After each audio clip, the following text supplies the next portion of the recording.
Go around and introduce ourselves. I'm Linda Gilmore Hill. Cameron Kessler. Cameron Crown. Hey, Tom. I'm Deborah. Jenny McKenzie. Larry Huddleston. Gordon Wisely. Stephanie Upline. Mary Pinkerton. Oh, Dave Shirley. Okay. Sean Claywaha. We do have a quorum established tonight, so we'll move on. And the first thing that we have on the agenda tonight is Jenny McKenzie is here, and she has an idea for a museum and theater here in town. And she's going to run down, show us her slide presentation and tell us what it is that we as RCAPP can consider or be of any help to her for. Sir, if you'll sign in before you. Okay. Okay. I don't know Mike, so.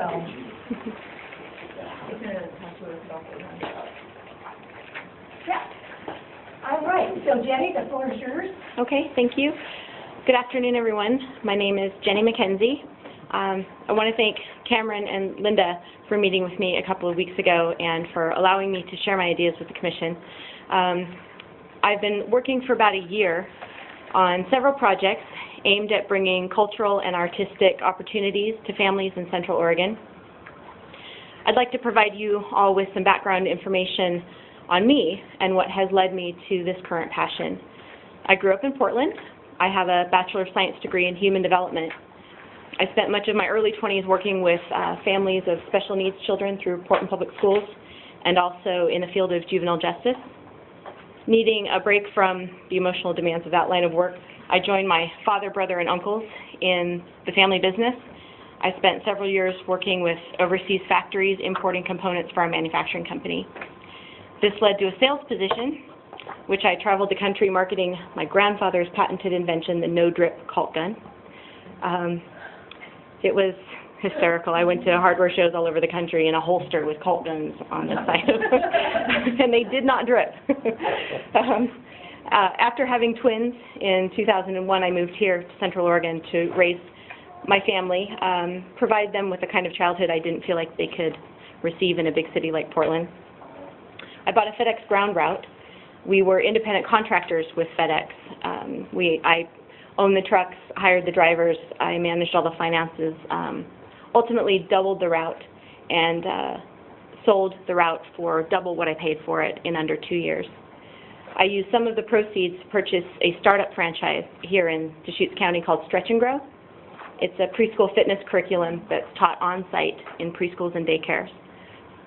Again, within 2 years, I'd also purchased the Portland location.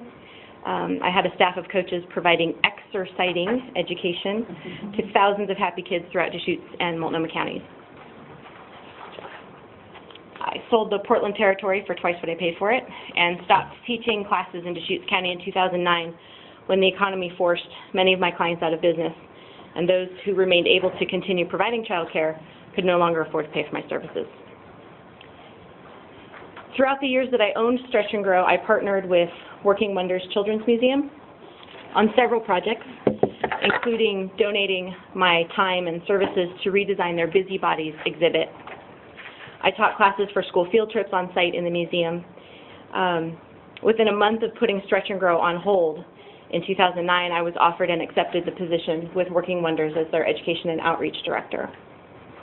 My job was to design interactive exhibits for the museum and to engage in partnerships throughout the community in efforts to make the facility available and accessible to all families of Central Oregon.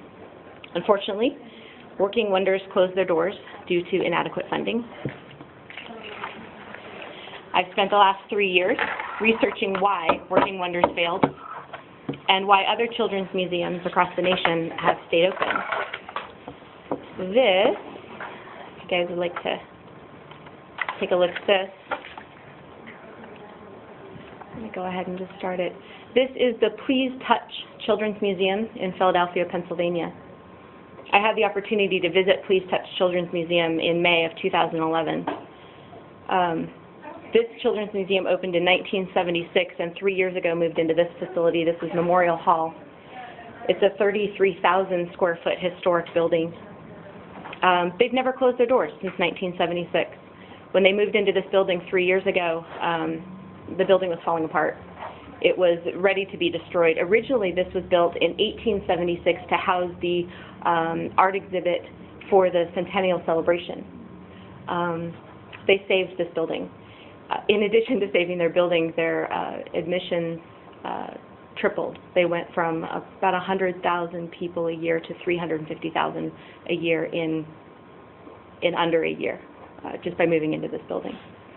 I had a meeting with the VP of Development and the VP of Marketing as part of my research and as an excuse to take a vacation to Philadelphia by myself. It was fantastic. Basically, I asked them, what has the museum done right? I know why Working Wonders failed. I saw what happened. What did they do right in order to maintain themselves and to thrive for 35 years? Their answers were simple. Know who you are and adhere to your mission. This is who we are.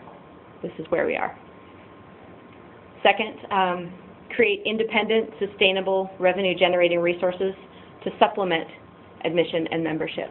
They have this amazing carousel. They actually shipped the carousel in pieces, piece by piece, back to Germany to have it refinished and brought back. They spared no attention to detail. They did it right.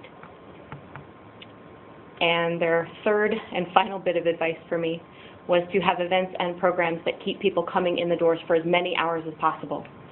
I think a misconception is that a closed space saves money, but their philosophy was it doesn't make any money either. So find ways to have people coming in those doors and paying for it for as many hours as you can staff. I believe very strongly that Deschutes County families need a children's museum. So, what is a children's museum? Is anybody familiar with the concept of a children's museum? Yeah. And feel free to interrupt me. I have this to keep me on task because I tend to talk. But if you have any questions, please feel free to interrupt me.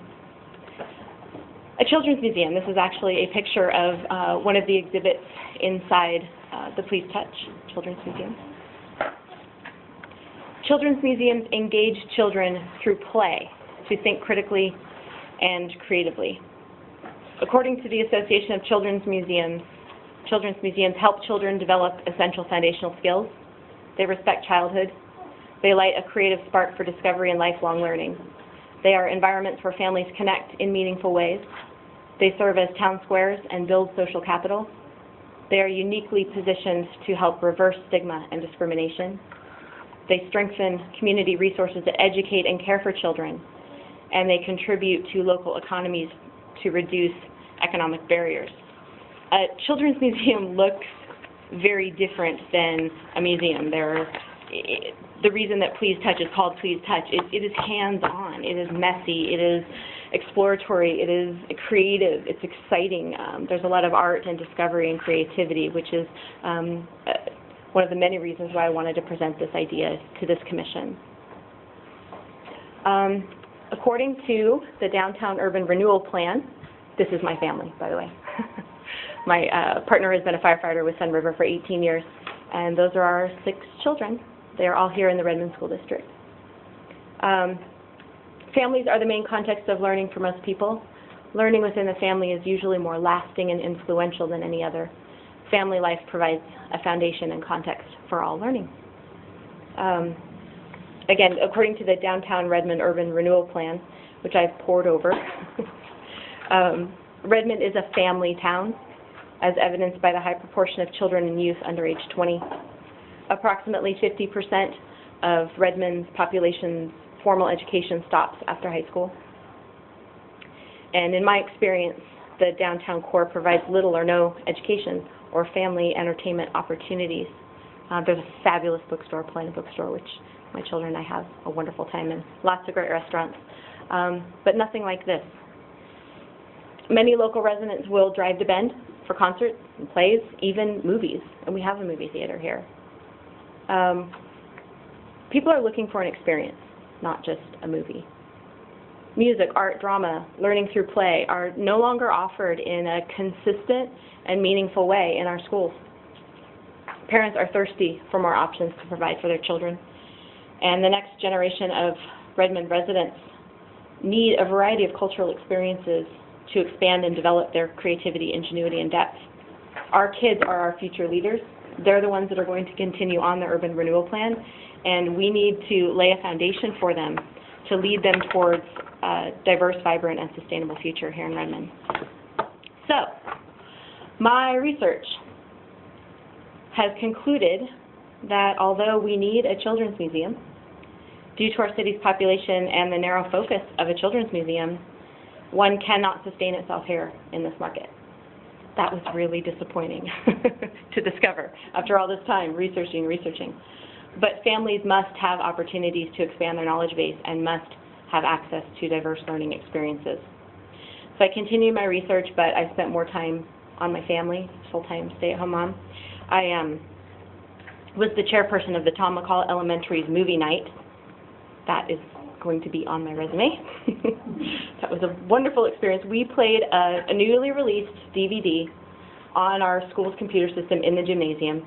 Families brought blankets and pillows, and we didn't charge admission. We gave away free popcorn. We sold red licorice vines, water bottles, and extra popcorn if anybody wanted extra. On a Friday night, when the Ducks were playing a football game, we had 350 people come to our gym to watch a movie that they could go watch at home, on the floor. We gave away free popcorn, and we netted $150. This is just a DVD, you know, and some popcorn from Costco. So I developed a new concept using a children's museum and the Tower Theater and McMiniman's movie houses as models.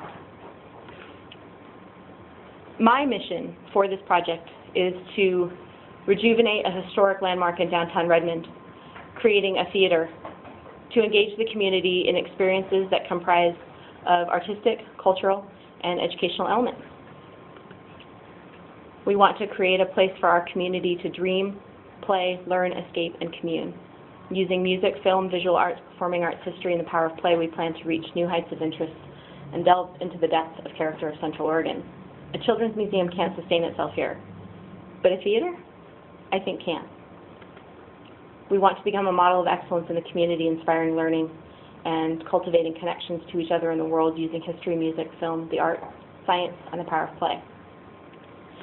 I have looked into the bank building on the corner of 6th and Deschutes to create a dramatic movie house with a performance stage to host performances from all over the world.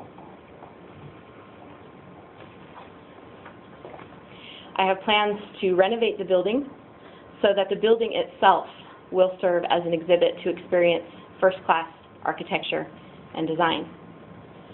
I want to host traveling art exhibits, musical performances, film festivals, conferences, plays, weddings, dances, hoedowns, fundraisers.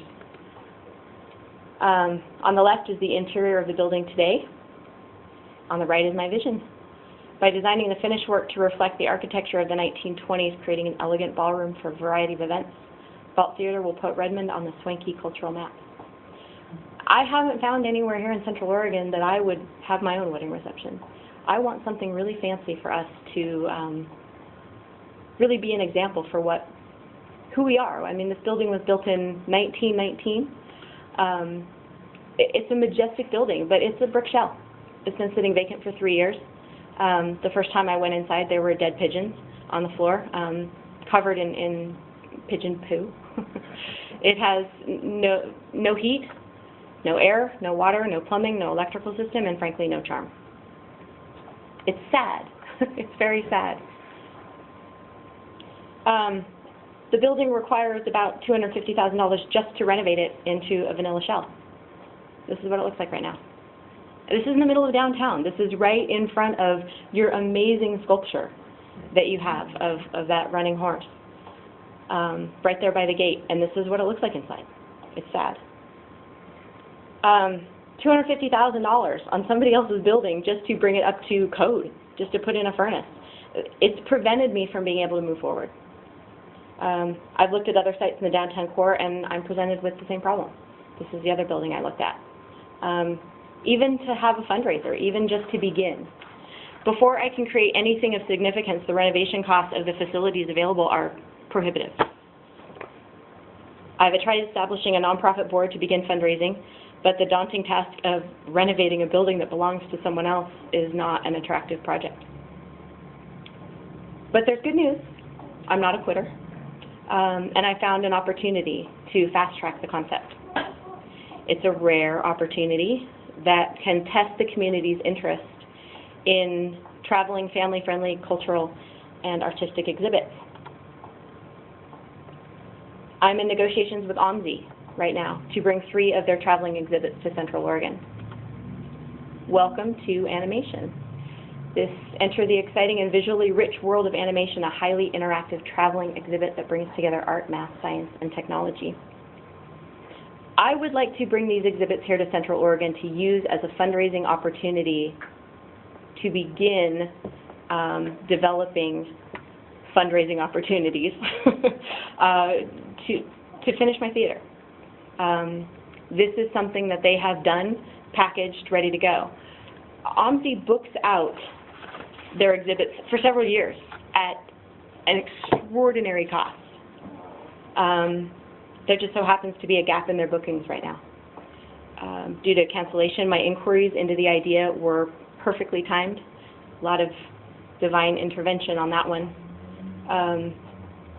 I've negotiated 6 months of exhibits at less than 50% of their asking rate. These are some examples of what it looks like.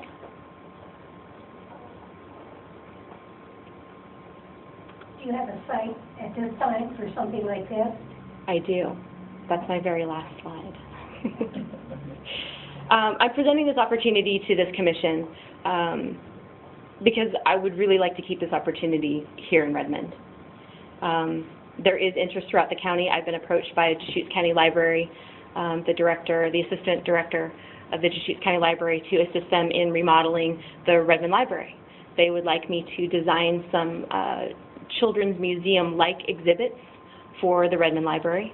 They've talked about moving the children's library outside of the building that they're in right now. So there is interest in this idea throughout the county. I want to keep it here. I'd like to ask the Commission for help in adopting this project as your own project. I need some assistance ensuring that this unique opportunity does not pass us by and find its way to Bend. This is a fantastic opportunity to raise some money to put into our buildings downtown. You drive downtown and you look at these amazing buildings, but if you peek in the windows, I know I'm not the only person that would like to have something downtown, but just can't because the renovation costs are too extraordinary.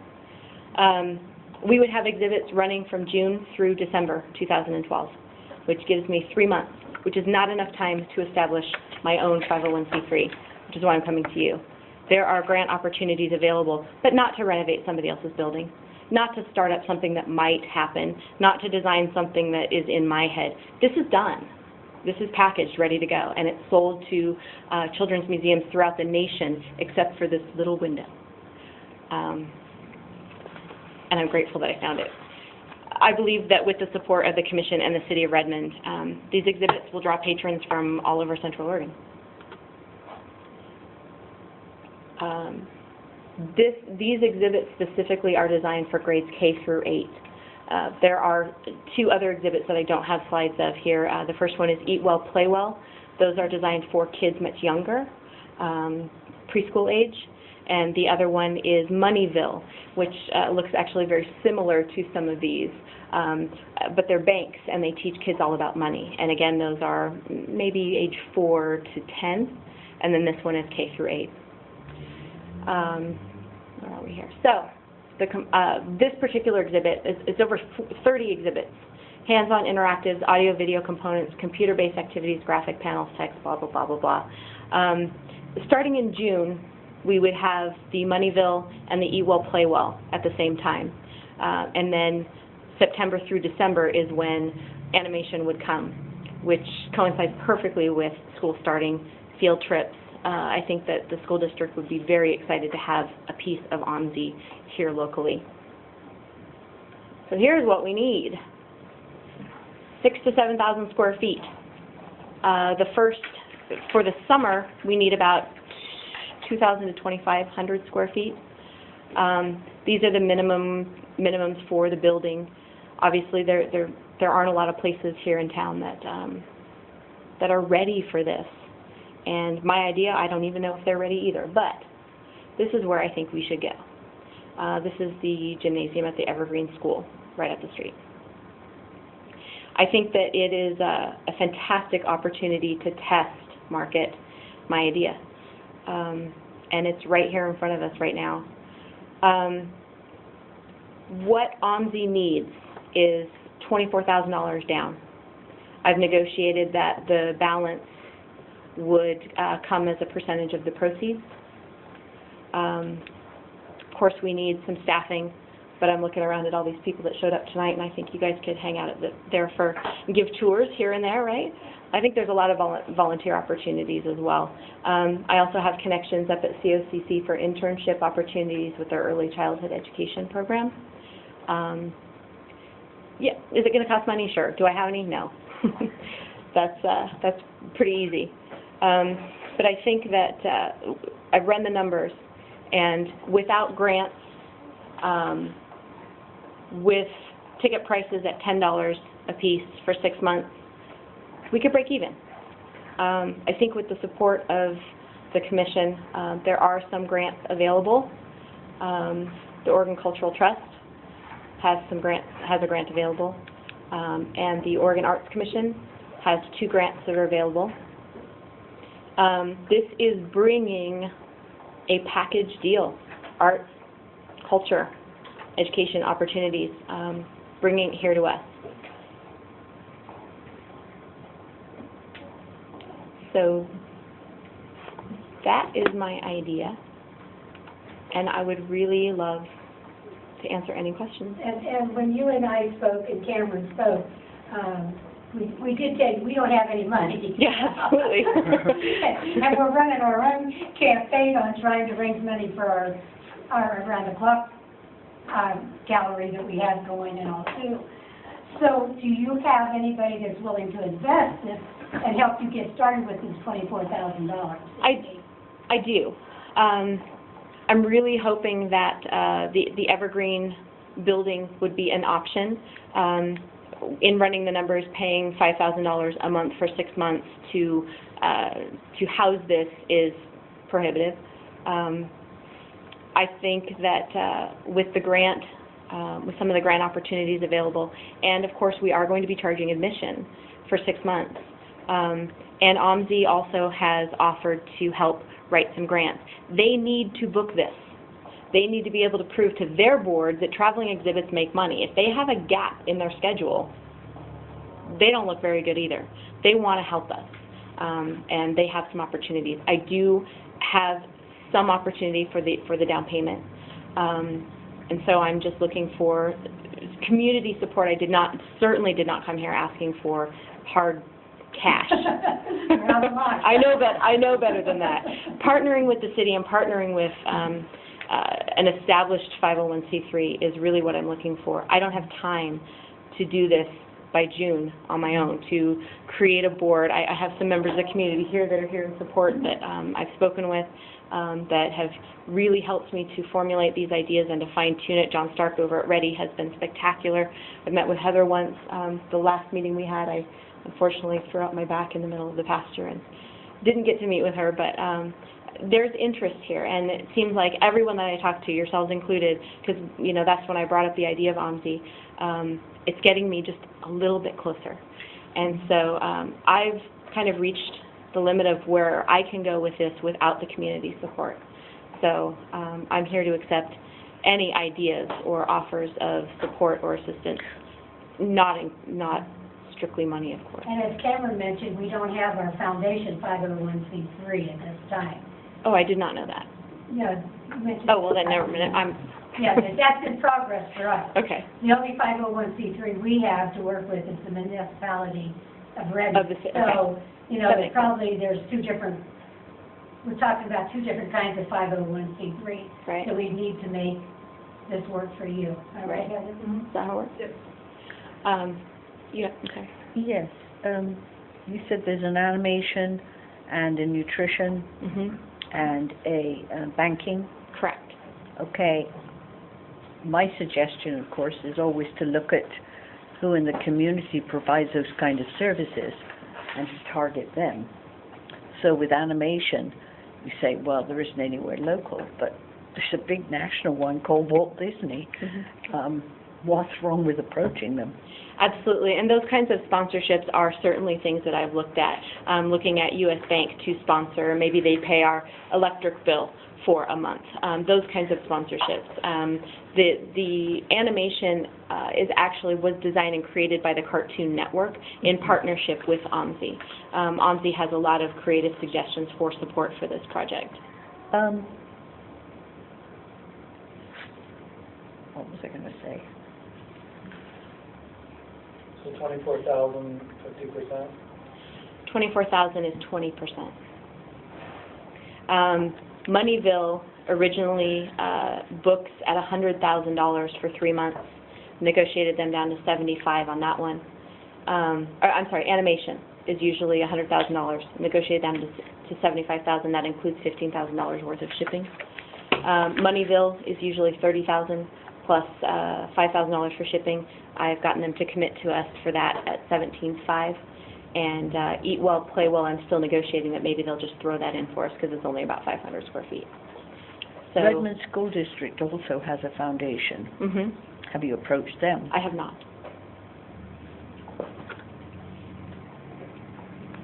Julian, what's their foundation for? A foundation is basically to support curricular activities. Is that Taproot? No. Because Taproot was No, very it's a supportive of... separate foundation. Okay.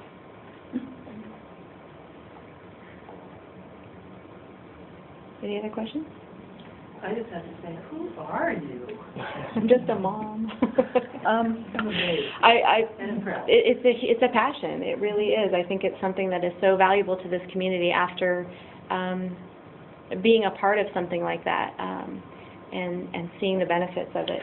Can you tie a brand into any of this material? Into what material? Well, for example, if the bank is a bank, is a bank unit, can you put Bank of the Cascades? If I were integrate it into the displays, because that will certainly encourage somebody to support it. And all banks have a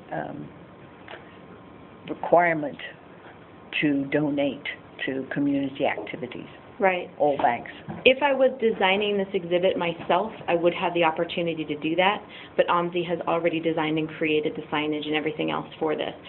We certainly could ask the banks to sponsor the exhibit. We could have our own, I did bring a copy of OMSI's contract, and they have specific things that you can and cannot do when marketing this. Sure, we could ask a bank to sponsor it, but we could not change any of the existing displays inside. But we could hang all kinds of things outside. So we're looking at, or you're looking at a total of $120,000. Just for the exhibit. Just for the exhibits. The $24,000 is the down payment on that. And what would that $120,000 total need to be met by OMSI? We're in negotiations for that, and they are not asking for the total amount specifically. They want the $24,000 down to book all three exhibits. They will negotiate a percentage of the profits up to that $120,000. So if we don't, bring that much money in, they're willing to negotiate that. They would like a monthly payment, so hopefully by the end of the 6 months we would have that paid off. I've estimated approximately 5 part-time, under 30-hour-a-week employees is what we would need at a total cost for the 6 months of about $63,000. You would try to do this on volunteer only? I would definitely try to do it on volunteer only, but I figured it was fair to look at what the cost of actually hiring people would be. I also anticipate about $17,000 in electricity and computers and phones and advertising and those kinds of things. We're looking at a total cost of about $200,000 from start to finish. OMSI charges $12 a head into their exhibit. I think $10 a ticket would be a fair price for what we're offering. I'm really hoping that with a 6-month limited duration, that taking a risk on this, because if we fail, we've still provided them with something. If we're, if OMSI doesn't get their full payment, if, I have to wash dishes. When do they have to know? They would like a booking as soon as possible, of course. Just out of curiosity, have you done the math to break it down to number of people attending and percent of kids or population or? We need to sell 100 tickets a day at $10 a piece to break even. That's with a free building, not having to pay for rent. But that includes everything else, 100 tickets a day. How many did we have a day at the skating rink? We average between 60 and 70, and that's at $4 a pop. $4 a piece. Okay. Usually in a children's museum there is not a timeline. If you pay to get in, you can stay all day. It's not a 1 hour, 2 hour, 3 hour, 5 hour thing. I think that bringing, especially with the farmers market coming this summer, bringing all these people into this area starting in June would be great for the city, and of course having it continue on through December. There are a lot of vacations, with the Christmas holiday and the Thanksgiving holiday, where families are definitely looking for indoor activities to do. Did OMSI offer any insight or support or statistics in terms of draw area, how far people are coming? I mean, this has been out for obviously some time, I would think, and have communities had them come back? Is this a Portland only? Is it statewide? Is it region-wide? It's national. It will be coming from New York to come to us. They are, like I said, they are booked. I think they have 15 total traveling exhibits, and what they do is when an exhibit retires from their building, if it has, if it's been successful, they begin marketing it nationally to travel. This exhibit comes in 3 tractor trailers, 3 54-foot tractor trailers. This is huge. Is this an OMSI created? Yes. Or just OMSI sponsored? OMSI designed, created, built. But they offer it nationwide? Correct. Okay. But was your question, Gordon, specific to what would be the anticipated draw Right. area for the exhibit? I'm sure that they that's have where I'm those, headed. yeah. You got to have 100 people a day at $10 a pop. Right. You're not going to get that from Redmond. Well, not from Redmond, So I'm looking at the whole county, yeah. My question, you're talking the county, you're talking, what does OMSI offer any demographics, any, historic perspective in terms of what other communities have done and Right. draws and I'm sure that they population bases and that kind of thing? I'm sure that they do. I don't have those numbers in front of me, but I do know that my kid's school is planning a field trip to OMSI at the end of the school year. Right. So I think it might be even fair to look at not just how do these exhibits draw nationally, but to look at our own community. How far will we go for something like this? I know that we are OMSI members. My family is. We drive there 2 or 3 times a year. Have you but I don't. touched base with other communities that have done this? No, I have not. That's a really good idea. Would they give you a list of those communities? They're online. Okay. They are online. I can see where they've been, where they've come from for the last, I think since 2007. They have it listed online. Is that kind of when it originated? I don't know specifically. Okay. Gosh, I hate to cut you off, Jenny, I know. but we have another presentation that needs to happen before he goes to his next meeting. Thank you so much for letting me be here. Thank you for coming in and sharing this with us. You've done a lot for the PowerPoint since we saw it the last time. Thanks. A lot more information for us, so Thanks. thank you. Sure. Mike, Yes. want to talk to us about the round